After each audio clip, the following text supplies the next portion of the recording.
Hello, fellow traders. 'Tis I, the Rumpled One, coming to you on Sunday, December the 19th. The year's 2021. Let's talk trading. It's time for the weekly open and gap. As always, these videos are for educational purposes only. Your results may differ from mine.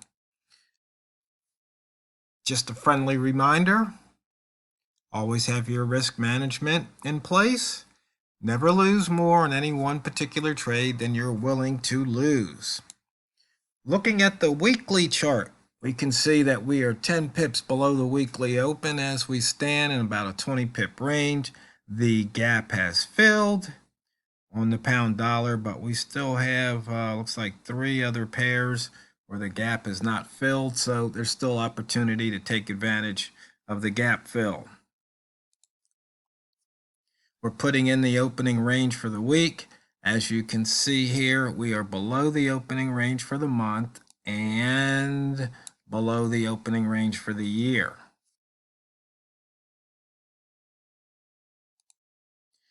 Taking a quick look here at a monthly setup, we are 415 pips below the yearly open, 69 pips below the monthly open.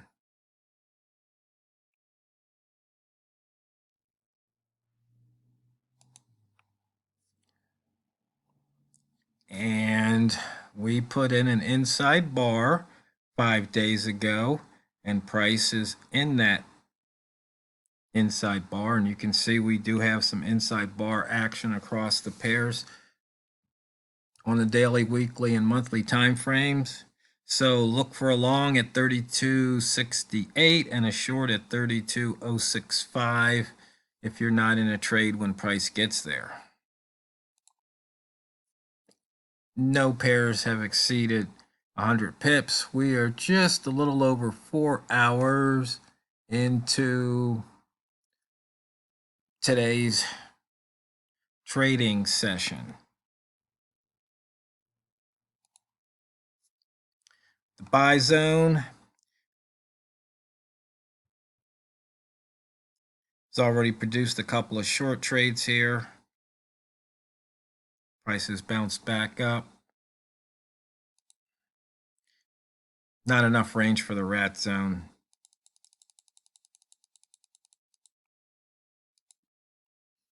Looking at the pivot trading plan, price near the pivot, it says the short. So we are below the weekly pivot and the daily pivot at the moment. And we are also below the monthly pivot, which has not been taken out yet. So for the day, I need to change something here on the mid dots. Show label false. Okay, because that kept messing up with the pivot here.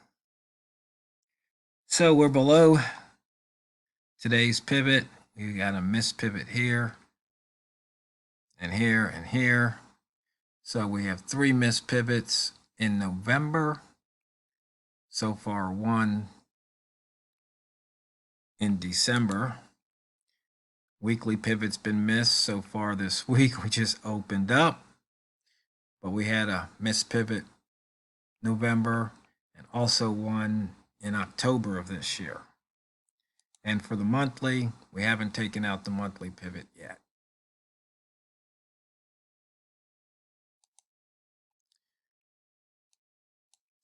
There wasn't much of a lower wick zone on the daily in fact, there was no lower wick zone, so that's why that chart looks like that. So we basically have a open and, or rather close and low right here.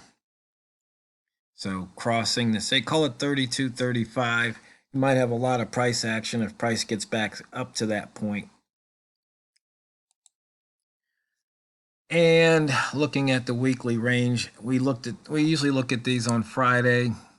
As you can see, we're at the 0 percentile right now. Now we had a big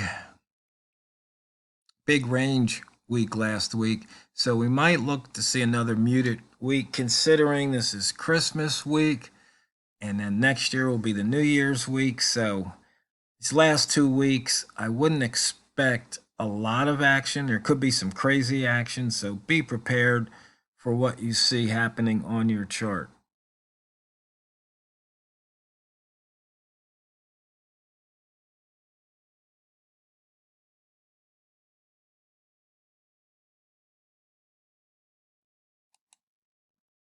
Simple price action trading. We've got a 3-ball at the bottom of the H1 and still not enough movement at this time of day. Look for the London session maybe to pick things up a bit.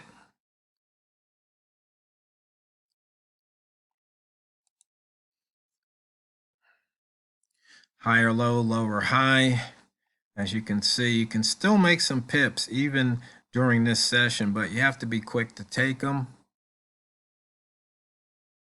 That's the Asian, New Zealand, Australian session that's going on right now.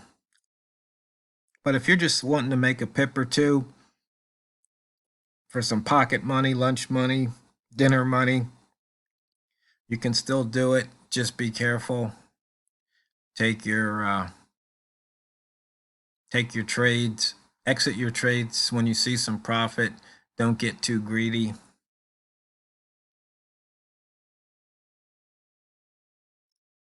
One of the things, if you're trading off of a 3-ball, and it can be difficult to do, is you want to wait for the 1-ball to the upside. Or if you really have the guts, wait for the 2-ball. Then you can pick up a lot more pips usually. But there's always an inherent risk. As you can see here, you would be given back some profit. And who knows what price could do. It could come down, it could reverse and go up. You don't know. That's why it's trading, because you don't know what's going to happen next. You just have to have the statistics on your side.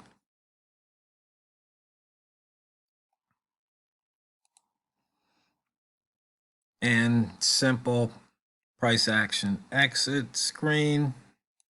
Looking at the previous H1 high low, looking for breakouts.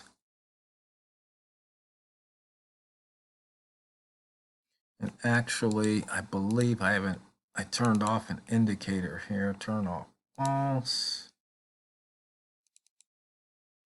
I turned off the mid dots. So once again, higher low, lower high. You can see right here,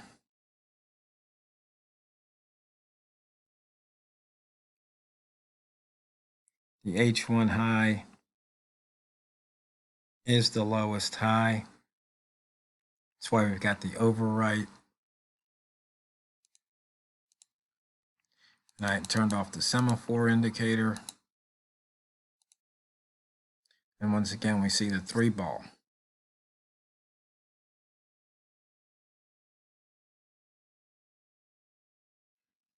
We were talking about this month about keeping things simple. And we talked about knowing your broker, knowing your trading platform. Talk about, knowing yourself, which is probably the most important thing, and working on weak points, working on your deficiencies, knowing where you have a problem, and then just be totally focused so you don't repeat that mistake.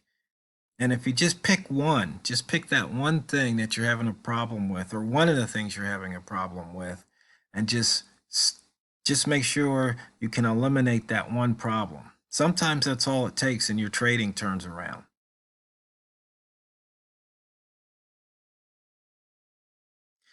One of the biggest problems, and I succumb to it, is you just want to rush. It's hard to wait, but that's what it takes sometimes. And, not breaking the rules. That's why some of these indicators I write, especially the multimeters, are there. So as a reminder not to break a rule, like don't trade against this. So it's like, do I want to go long? Even though maybe I'm looking, say, at M5 and I see some white or bullish candles, and I go, do I want to go long? And I go, no, I better wait. Because I know when I come back, look at something at the end of the day, you can see here, we're just waiting for those candles to go your color. Because, for example, right here would be a good one where just waiting for it to go your color and no one say, hey, it's not breaking across that high, I better get out. Same thing here.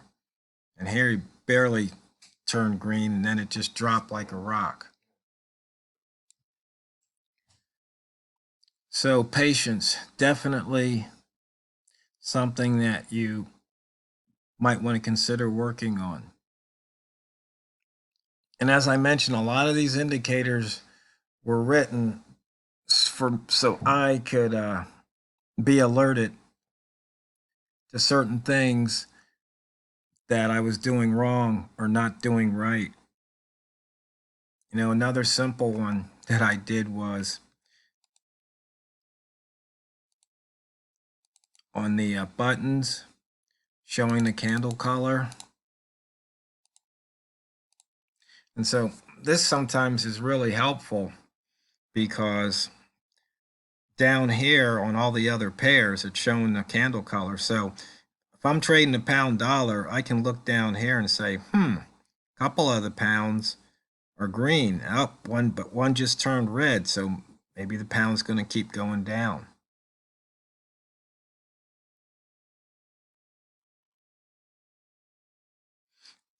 And since I'm trading the pound dollar, I can look at the other dollar. So right here, if these are green, that means the dollar's going up. This one's red, that means the dollar's going up. And let's see, where's the Australian? Right here. So you can use the indicator like this to see what the other pairs are doing. Of course, there's the strength and, you know, the multi-pair indicators. I wrote candle color. You can use the dashboard, but you have to find what works for you, what your struggle is. I know a trader wrote to me that they were still struggling, and it's one of those things where you just have to, you know, one pair, one method, you just have to stick to it, figure out something. You're going to see it. You might see something that I see, you might see something totally different, but you'll see something, and then basically you'll get that clue, and then all of a sudden your trading's going to start to turn around.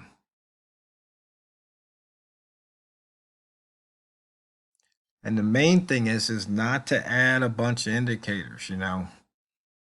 I'm not sure who said it, but you want to, it's when there's nothing left to take away. That's when you have the perfection, not that you have to keep adding something to make it perfect. So actually, some traders don't have any indicators on their chart. And in fact, I've been doing it for so long, I don't need the indicators to see certain things. I need them just to remind me not to do certain things at certain times.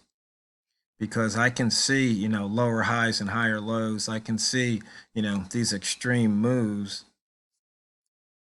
But when it comes to not trading against the candle colors, I might be, you know, looking at an M1 or M5 chart and I forget that, you know, all this is red.